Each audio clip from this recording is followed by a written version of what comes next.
Bismillahirrahmanirrahim. Assalamualaikum warahmatullahi wabarakatuh. So, welcome to the third chapter for your subject, Power Distribution System. Okay, so this, we will enter to the third chapter where we will learn about transformer. At first, what is transformer? Transformer adalah device that transfers electrical energy from one circuit to another through inductively coupled conductor. Maknanya transformer kita tak bersambung secara wired, is transfer through inductive, through flux. Tujuan adalah, kalau dalam distribution system, distribution transformer ni untuk drop down atau step down voltage daripada high voltage kepada level yang boleh sampai ke rumah. Macam either your 3 phase 400 ataupun single phase 230 volt lah, 230 volt. Okay, normally transformer rating are measured in VA atau volt ampere, ataupun biasanya besar lah. VO ampere tu kecil sangat, which is kVA ataupun kilovolt ampere. Okay, kVA kilovolt ampere. Okay, so kVA atau VA tu melambangkan berapa maksimum kapasiti transformer boleh hantar, boleh deliver. Okay, so jadi manufacturer buat berdasarkan keperluan, okay, voltage dan current yang transformer yang kita operate lah. Okay, kita bagi satu contoh simple. Okay, example. A single phase transformer rated 2400/120, meaning that the step down daripada 2.4 kV kepada 120 volt saja, which dia punya capacity is 48 kVA. Okay, so soalannya, what are the maximum currents, okay, at primary and secondary? Of course, kita pernah belajar V is equal to IR. Bila voltage tinggi, V is equal to IR, voltage tinggi, okay, automatic current dia rendah. Bila voltage rendah, current dia tinggi. So when you do calculation, first kita akan menggunakan a simple formula, is S equal to VI. Okay, kita calculate first on the primary side. S primary, apparent power at primary, S kita dah dapat tadi. S tak berubah, kVA keluar masuk sama, dia tak berubah kalau ikut keadaan ideal lah. Alright, so is equal to V primary, I primary is equivalent to 48 kVA ataupun 48,000 VA lah. Nak kita calculate sekarang ni, dia kata maximum current, so automatic IP is equal to S primary over VP. Kita bagilah, so kita dapat 20 amp. Sama juga dengan yang secondary side, okay, yang mana the formula is also the same, S equal to VI, which is S secondary, V secondary, I secondary. Okay, sekarang ni kita dah tahu, kita voltage secondary kita dah tahu, S secondary masih sama, power dia tak berubah, apparent power. So we just divide 48,000 48 kVA over 120, you get 400 amps. Saya cakap tadi, voltage kecil, current akan tinggi. Voltage besar, current akan rendah. Macam tu lah konsep dia. Alright. So, this is real transformer model, yang mana kita akan model kita punya winding resistance, modeling the flux leakage, core loss. Okay, yang mana kat tengah ni adalah ideal transformer. Okay, kenapa kita buat macam tu? So, kita kena faham dulu kenapa kita pilih macam tu. Alright, so secara teorinya, an ideal transformer, dia takkan ada copper losses ataupun winding resistance lah. Dia takkan ada magnetic flux leakage. So maknanya sangat bagus lah, sangat efisien. Semua akan transfer, masuk 48 kVA, keluar pun 48 kVA. Seterusnya, dia pun tak ada hysteresis atau eddy current loss, yang mana ini akan contribute kepada core loss, copper losses. Okay, core losses. Okay, maknanya efficiency is 100%. Alright, bila keadaan macam tu, tak mungkinlah transformer kita is 100% akan produce. Normally ada transformer yang kat tengah tu je. Okay, so kita kena fikir satu benda. Transformer equivalent circuit yang real, yang terjadi, that's a real transformer model, dia mesti ada winding resistant sebab kita ada winding, okay? Ada leakage reactant ataupun flux leakage. Seterusnya kita ada core loss component yang cakap tadi, hysteresis dengan eddy current. Because kita ada core tu ada material yang dia akan menghasilkan ni. Okay, kalau kita fokus kepada winding resistant itu sendiri merujuk kepada copper losses. Kita kena faham winding kita terbuat daripada copper. Okay, jaranglah pakai aluminium, majority using copper. Okay, so dalam copper tu sendiri dia ada conductor. So conductor tu ada resistance. Kalau kita tengok dekat gambar model yang saya bagi ni, ada R1 dan R2. So bila current flow kat dalam tu, okay, dia ni kan, of course dia akan ada copper losses. Kita panggil I square R losses, copper losses. So itu yang represent ni, kita ada square R kan, ada current, ada resistance. Okay, tujuannya, right, kita kena faham bila coil tu lalu dengan current, dia akan menghasilkan heat, dan heat itulah yang menghasilkan power losses. Dan juga dia ada satu lagi voltage drop dalam winding tu bila dia lalu kat winding. Seterusnya adalah flux leakage atau kita panggil leakage reactant. So flux leakage dekat yang tengah ni lah, X ni. Reactant lah, X ni normally kita call reactant. R is resistant, X is reactant. Lepas ni kita belajar impedance of kita transformer equivalent. Okay, so not all magnetic flux akan yang produced by primary circuit akan pindah ke secondary. Dia akan ada leakage. So leakage ni yang kita represent dalam drawing ni adalah X1 and X2. Okay, sebab apa? Tadi saya cakap power loss due to winding R. Seterusnya voltage drop to leakage in that thing yang menyebabkan voltage regulation. Okay, so X flux leakage tu model untuk voltage drop. Kalau tadi kita punya yang winding resistance tadi, R1 R2 tu merujuk kepada copper loss ataupun winding resistance. Now is flux leakage represent by X. Okay, alright. Seterusnya yang bawah ni, yang tegak ni adalah modeling the core losses. Kalau kita pasang ada XO, RO, okay, dengan IO. Kita kena faham transformer yang kita produce dalam kilang of course akan ada defect. So bila defect, dia akan ada kehilangan. Okay, bila magnetik berubah kan. So okay, apa dihilang kat mana? Ada dua tempat yang dihilang. Yang pertama hysteresis.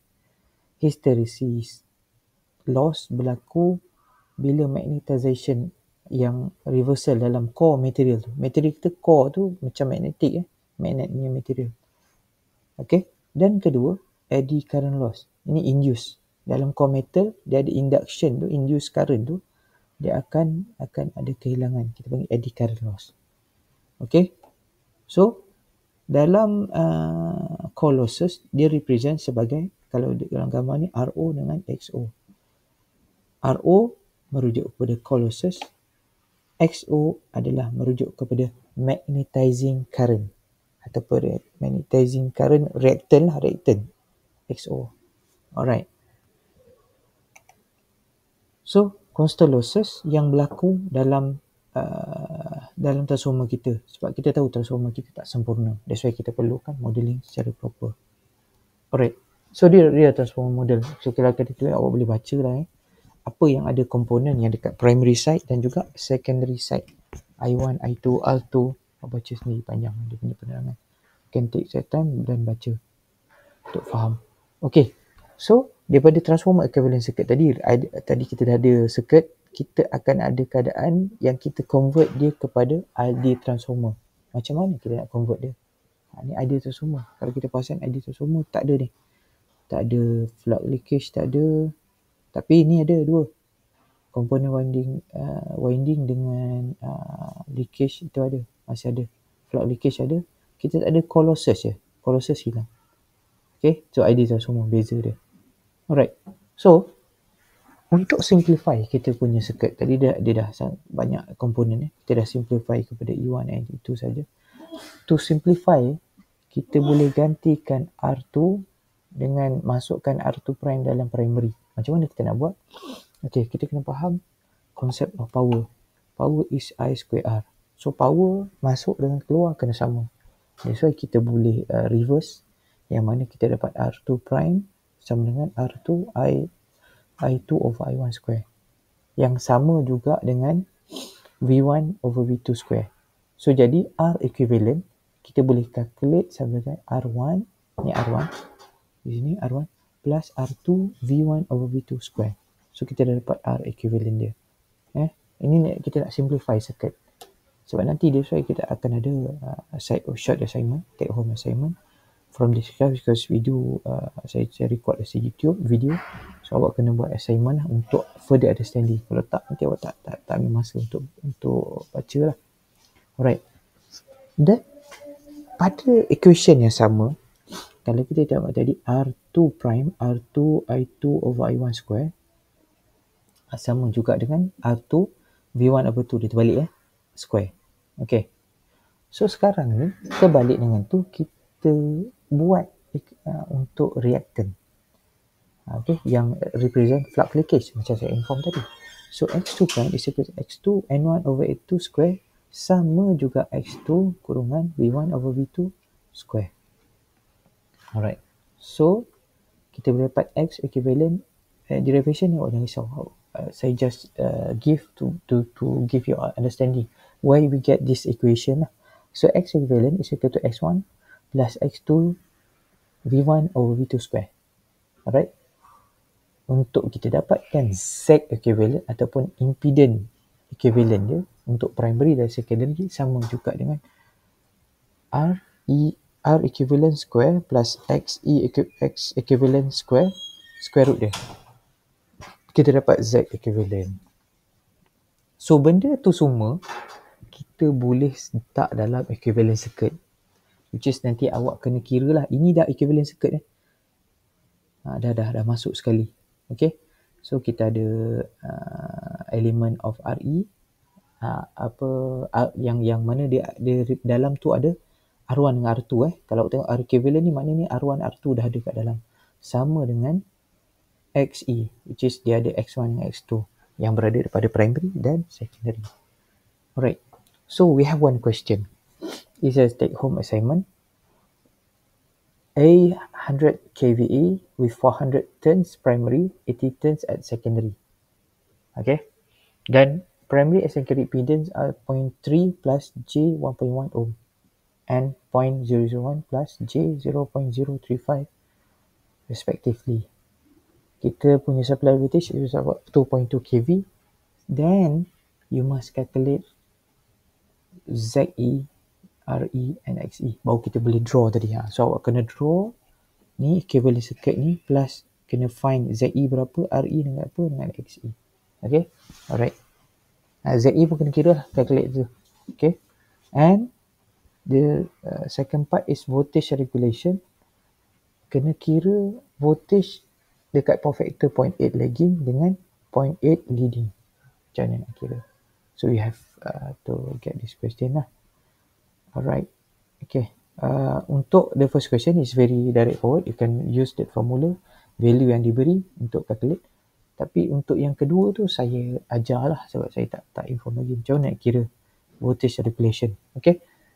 Voltage regulation adalah defined as variation of secondary voltage. Sama ada dia full load ataupun half load, ataupun tak ada load langsung. Okay. So voltage regulation kalau ikut formula adalah simple, no load voltage minus full load voltage over no load voltage times 100. Okay. Kalau kita kata V1 is the primary voltage, V2 adalah full load voltage. Jadi bila secondary no load voltage, kita dapat V1 is equal to V1 times N2 over N1. So voltage regulation kita nak boleh kira, kalau kita boleh manipulate dia balik, kita akan dapat V1 minus V2 over N2 over N1, N1 over N2 over V1 times 100. Itu voltage regulation kita. So, tadi kita nak kira kan, the voltage regulation 0.8 factor. Alright. So, voltage regulation pula, okay, kalau kita ada transformer impedance, given impedance, then voltage regulation become I1 R equivalent, nanti awak perlu dapat value dah, cos theta 2 which is primary lah, secondary lah, plus XE sin theta 2 over V1 times 100. Okay. Ingat I1 apa? Full load primary current. Theta 2 adalah secondary phase, yang mana cos theta 2 is power factor 2 lah. Assuming power factor is lagging. Kalau lagging dia dekat power factor 2. Kalau leading, the expression terbalik. Okay, berbeza sikit. Okay. Tadi, okay, expression become cos theta, ni saya silap ni. Power factor kalau lagging. Kalau leading, sini jadi theta 1 lah. Sorry, saya typo sikit. Okay, so over V1. Beza dia itulah. Okay, dia punya beza. Alright. Seterusnya kita masuk ke bahagian tap changer. Okay, dalam transformer, kita ada satu mekanisme yang sangat penting yang mana kita nak ubah dia punya voltage. Dengan ubah apa? Kita ubah turn ratio dia. Dia ada step. Biasanya dalam transformer yang kita ada pada sistem kita is online tap changer. Maknanya dia tengah hidup, kita boleh tap changer. Either is automated ataupun kita manually lah.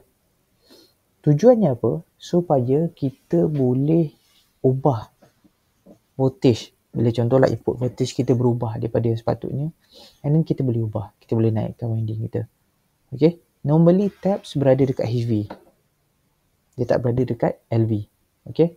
Sebab number of turn, high voltage, okay, kita tahu besar. Dia punya turn banyak. Jadi fine voltage variation tu boleh ubah. Supaya kita dapat hasil output yang kita nak.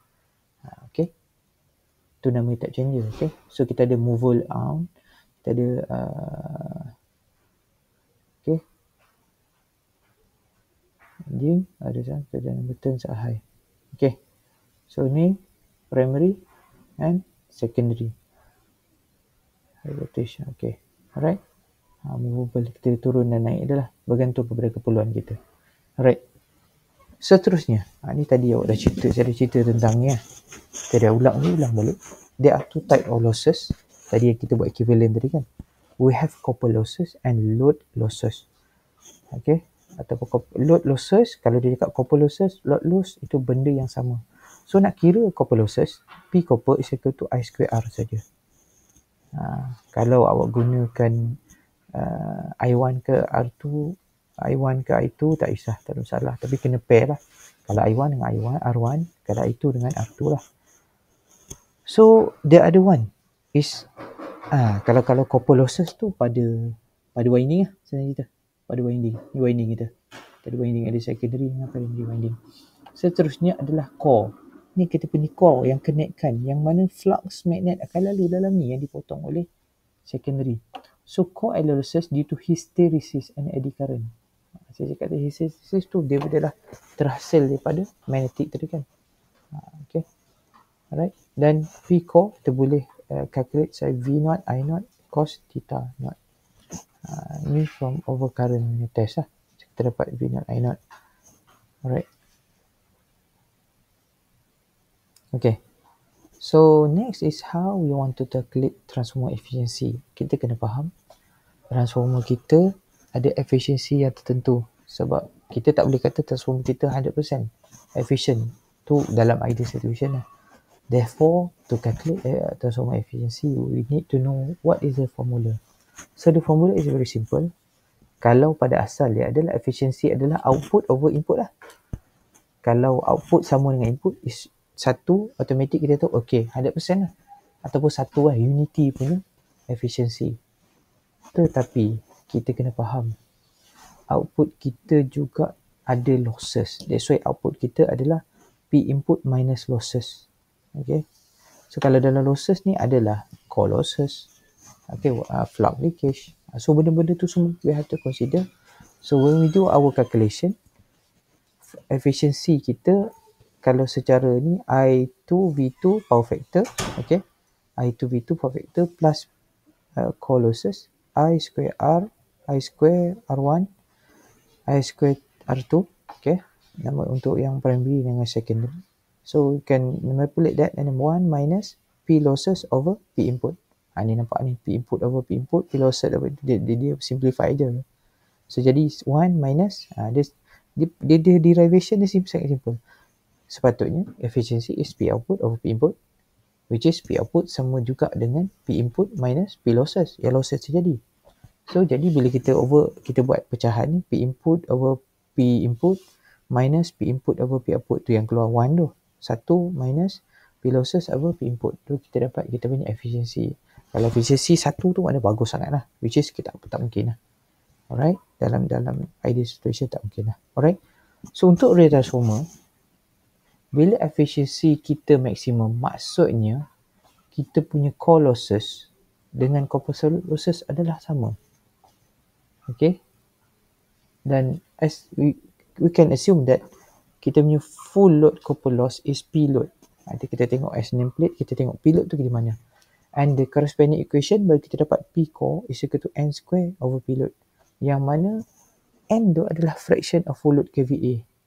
Yang mana maksud tu efficiency dia at the maximum. So jadi at maximum frequency, transformer output is N times KVA input. Berapa KVA input times dengan N. Alright. Okay. Untuk sesuatu transformer, manufacturer biasanya dah bagi dah P no load ataupun no load losses dengan P load ataupun load loss. So that value yang dibagi pada nameplate tu sebenarnya kita boleh gunakan untuk kirakan total transformer loss. Kan tadi kita cakap tadi apa? P output. P output adalah input tolak losses. Okay, sekarang ni how to determine the total losses. So P total sebenarnya P masa no load plus dengan percentage of load. So the percentage is 50%, 50 over 100 square, which is kita dah akan dapat 0.5 square, okay, times dengan P load. Yang mana transformer loading kita dah tahu dah known lah. So actual transformer loss sama dengan no load loss plus KVE load rated KVA square times dengan full load loss. Okay. So ini soalan pertama tadi, ni soalan yang kedua. Macam mana daripada nameplate yang saya bagi ni, ABB TN OSCT 100/11 PSU ni yang manufactured in 2014, is almost 11 years. How you want to calculate the transformer efficiency at full load dan juga half load? Betul jawabkan saya. Jawapan awak harus ditulis tangan, scan dan submit di Ulearn. Alright. So okay, kat sini ada information S awak dah dapat. Nanti buat gunalah. Ni kalau tengok sini no load losses ada, no load losses ada. So kat sini dia dah bagi untuk bantu awak. Okay. Alright. So transformer efficiency kita kena faham. Kita ada dua elemen yang besar yang punca kepada losses. Okay, salah satunya adalah winding. Kita ingat winding losses, makin load kita, capacity kita makin tinggi, maknanya kita overload lah senjata 100%, winding loss kita makin meningkat. Okay. Whereas untuk core loss, dia punya losses itu agak konsisten, dia tak berubah. Which is bagus lah. Memang kita design secara baik. Okay. Okay, dan transformer efficiency versus loading. Kalau kita tengok, start daripada about 4%, dia okay. Efficiency dia meningkat. Bila dia lebih daripada 40%, 50%, efficiency dia akan drop. Tapi tak drop lah. Bila 100% pun dia still about more than 95% lah. Which is very good lah. Okay, tak boleh kata dia 100%. Dia tak efficiency 100%. Jadi maknanya transformer kita always keep between yang value yang selamat lah. 50% to 80%. Kita tak letak sampai 100%. Which is transformer kita pun kalau kita loading 100%, over time dia akan rosak. So kita kena cara lah. Alright. So example, ini saya tunjukkan calculation yang tadi tak ada. Note pun saya tak bagi dulu because of saya nak awak try buat dulu. Untuk nak jawab soalan tadi, kena ambil masa untuk pause that video, try jawab. Tulis tangan, question 1 and question 2 and submit through Ulearn. Okay, so we have a 500 kVA transformer with a full load losses of 4 kilowatt and core iron losses 2.5 kilowatt. Apa yang kita nak cari? Find kVA output kalau transformer at maximum, dan kedua is maximum efficiency dengan considering that load power kita is 0.75. Okay, so at maximum efficiency, max efficiency, core losses is equal to N square load losses. Okay, so kita dah ada tadi 2.5 kilowatt dengan 4 kilowatt. So kita masuk je formula untuk determine our N. Tujuan yang kita dapatkan N tu sebab kita nak tahu output kVA dia. Sebab kita tahu output kVA adalah N times kVA rating. kVA rating kita dah ada 500 kVA. Which is N times kVA. Bila awak calculate ni, bahagikan dia square root, kita akan dapat 0.791. Awak boleh calculate balik semula dan awak akan dapat kita punya kVA rating masa maximum efficiency is about 395.5 kVA. Alright, settle part A. Ini saya bagi contoh. Yang kedua, maximum efficiency that considering the load power factor as 0.75. So untuk calculate, first we have to determine the total loss, which is total loss is time core losses 2 times 2.5, kita dapat 5 kilowatt. And then kita akan calculate the output power. Dia bagi tadi load factor 0.75. Jadi ni maximum efficiency 395 times 0.75, kita dapat 296.63. Okay, so input power kita tahu tadi, input power of input is equivalent to output plus losses. So kita akan tambah 296.63 tambah dengan total loss kita 5 kilowatt. So jadi kita punya input power kita 301.63 kilowatt. So maximum efficiency kita is 1 over losses over input times 100. So kita 1 minus 5 over 3031.63, which is 98.34, which is good. Okay, alright, simple soalan. Okay, seterusnya dah habis tadi example and do calculation. Ingat, you have to submit by this week those assignment, even though we have class, it's a virtual class. Okay, so transformer type, ini saya suka bila awak nampak secara fizikal. So yang kita ada gambar kat sini, transformer yang saya show dekat sini adalah oil cool transformer atau kita ni oil field transformer, yang mana this type of transformer maintenance dia lebih compare to dry type. Dry type tak ada minyak, oil tu kita kena buat sampel, kita tak nak ada contamination. Ada saya punya PhD pun saya fokus kepada transformer yang oil ni. Sebab apa? Oil ni kita tak nampak. Okay, kalau dry type tu contaminant takkan terberlaku sebab dia dry type. Okay, dia mudah kering apa semua. Tapi kita kena faham, dry type comparing into kalau kita compare dengan oil coil transformer, dia higher operating losses. Okay, dan size dry type ni dia limited. Kalau transformer type yang oil coil ni, kita boleh vary kan dia besar size. Boleh besar, boleh kecil. Tapi dry type dia sangat-sangat ni lah. Jadi oil field transformer efficiency lebih baik dan lifespan lebih daripada dry type. Sebab dia dah tertutup kat dalam semua kan, selamat. Okay, biarpun dia mudah terdedah kepada contamination, even moisture ke benda-benda impurity, tapi kalau kita buat secara proper maintenance, kita buat rutin semua, kita ganti minyak, insyaAllah dia boleh bertahan lebih lama berbanding dengan dry type.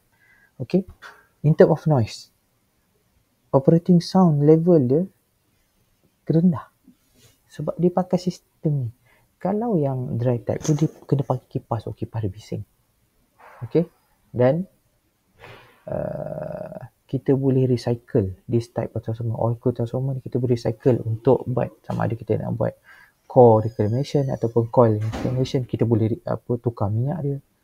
Okay, so jadi oil cool transformer ataupun oil field transformer operating life dia lebih superior compare to dry type. Senang nak maintain, less waste, dan kurang nak kena tukar barang labor lah. Jadi ini lebih type yang lebih disukai oleh power utility macam TNB lah. Alright. Okay. In term of seterusnya, okay, efficiency. Kita tengok gambar. Ni dry type. Dia terbuka. Dry type ni dah lah size dia besar. Voltage yang size dia pun limited, which is kalau as a power utility kita tak nak macam tu. Banyak sangat limitation. Besar, bulky, losses tinggi, overheating senang sebab dia tak ada sistem, dia kena pakai kipas. So nak maintain bila kita pakai lama, kita maintain overtime lagi tinggi. Dan bila dia besar, kita faham kan besar kan. Oil cool kecil. Jadi space yang kita pakai tu utamanya kita katalah kita buat kita punya substation berada di tengah bandar urban area which is contoh KL kan. So area yang kita ada tu sangat-sangat limited. That's why oil cool lebih menjadi pilihan. Kalau kawasan kampung mungkin is senang lah pakai yang ni. Kalau oil cool lebih kecil, efficient. Kita cakap satu lagi ni berkaitan dengan environmental, kita pakai SDG, so ESG, so on and so forth. Environmental footprint dia juga kecil. Ini yang kita nak. That's why lah kita lebih prefer because it's more environmental friendly dan less effect kepada environment. Okay, so dry type biasanya kita design small to medium MVA dengan voltage rating. So jadi dia punya tu medium dah maksimum. Tapi oil cool lebih besar boleh. Biasanya MVA pun boleh juga. Bukan KVA saja, MVA pun boleh. Okay, small MVA boleh tapi besar MVA dah tak boleh. Dry type. Oil cool boleh besar. Dia sangat versatile. Okay. So, kita dah tengok tadi transformer. Kita ada dua type yang sangat utama. We have dry type dengan oil cool ataupun oil fill. Okay. So, how we want to calculate the KVA sizing? Okay. Alright. Biasanya, untuk determine our transformer sizing in KVA, normally kita perlukan schematic loading lah. Which is TNB kena tahu lah. You as an engineer, you kena tahu awak punya your loading first. So, biasanya kita akan convert kilowatt yang kita kira tadi kepada KVA. Yang kita divide dengan load power factor lah. And then, kita multiply 1.2. Tujuannya apa?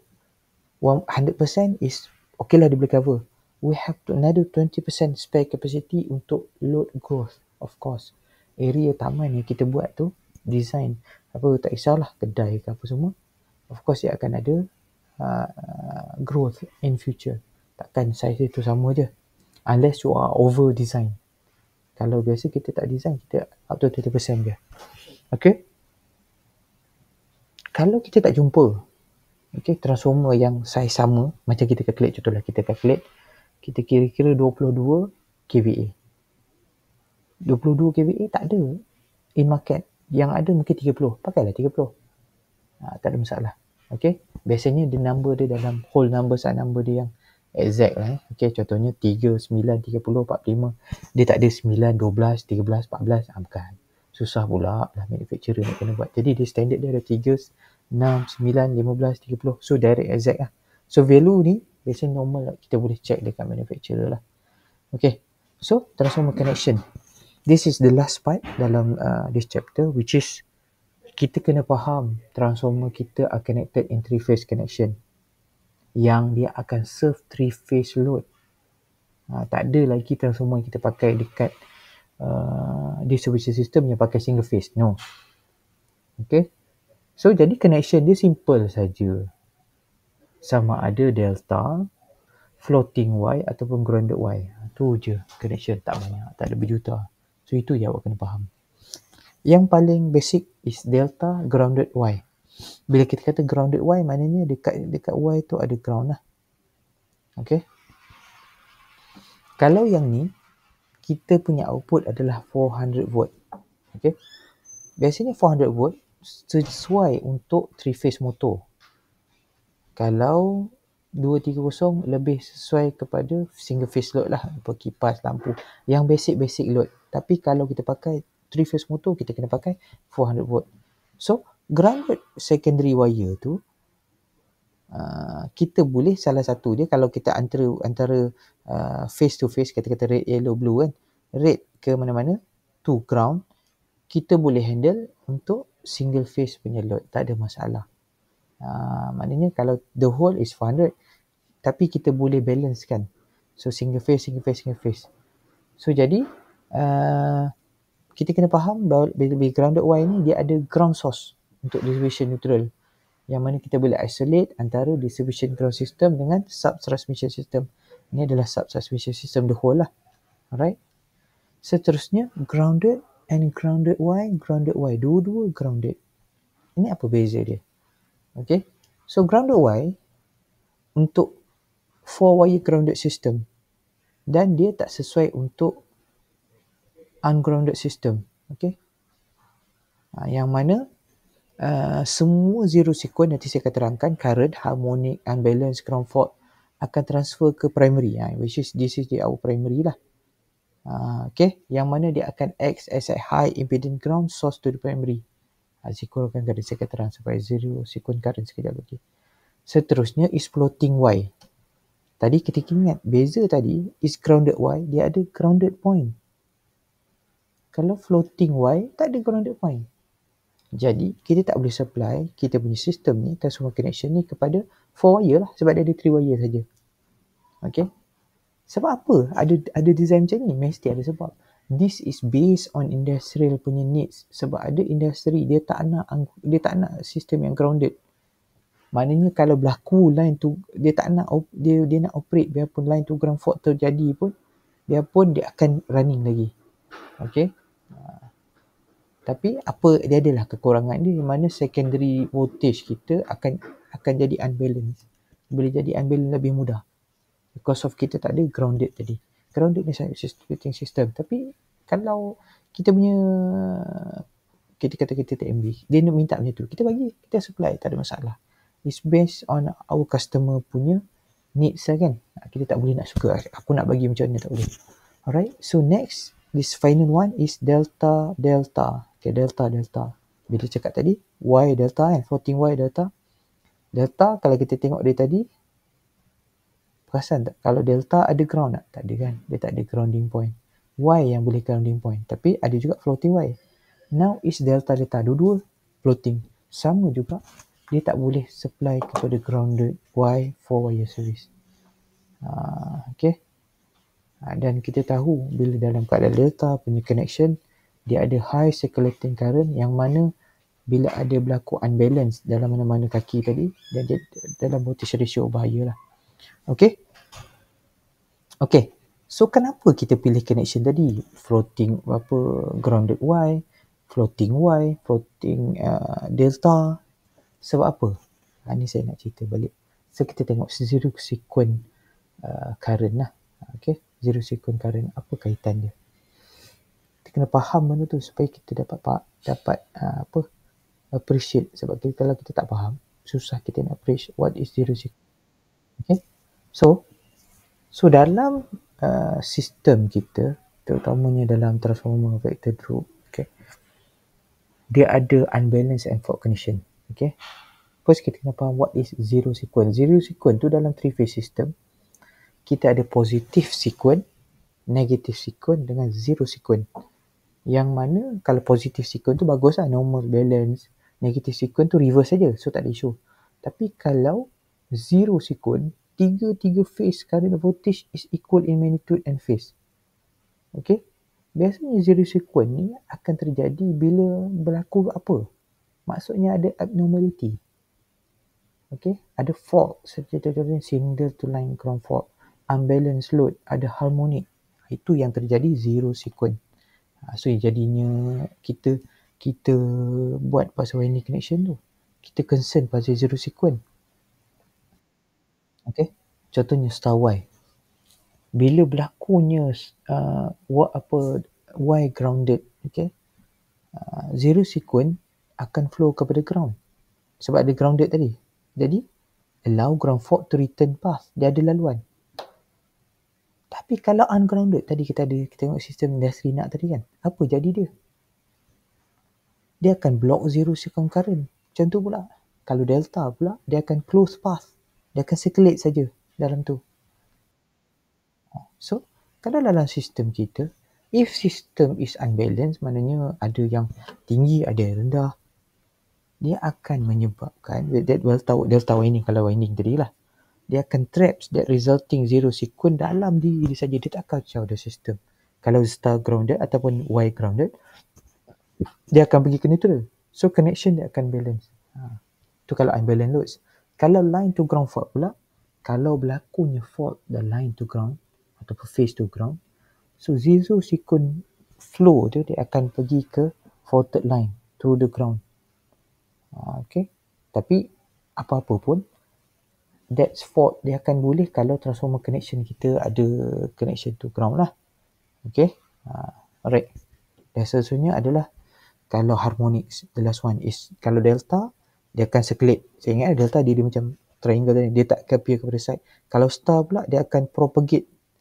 Kalau neutral kita grounded. That's why lah. Dia akan. Okay. Alright.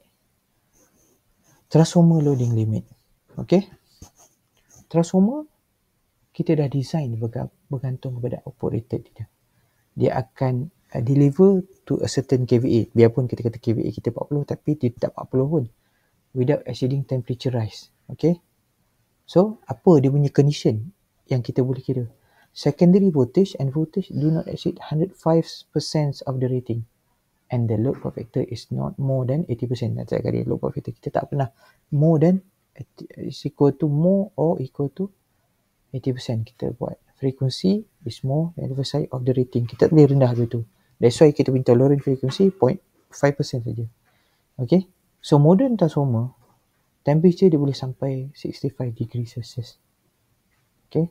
Maknanya life expectancy, kalau kita overload dia, temperature dia akan meningkat. Automatic, kita punya transformer life expectancy akan drop. Okay. Not more than 80 degree. So macam tu lah dia.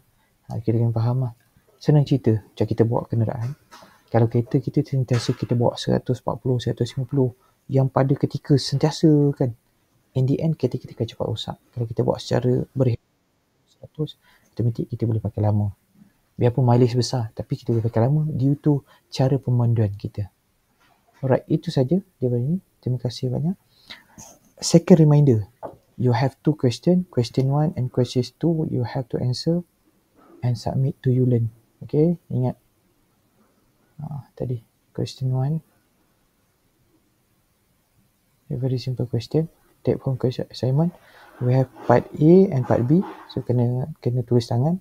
Soalan nak salin balik, boleh tak salin pun tak apa. Yang penting ada nama dengan your nama metrik. And the second one is untuk part transformer efficiency. Ini dia ada 2 take home assignment. Okay, thank you very much. Assalamualaikum warahmatullahi wabarakatuh. And I hope to see your assignment. And I hope kalau ada sebarang persoalan, you can directly WhatsApp me. Okay, thank you very much. Okay, bye.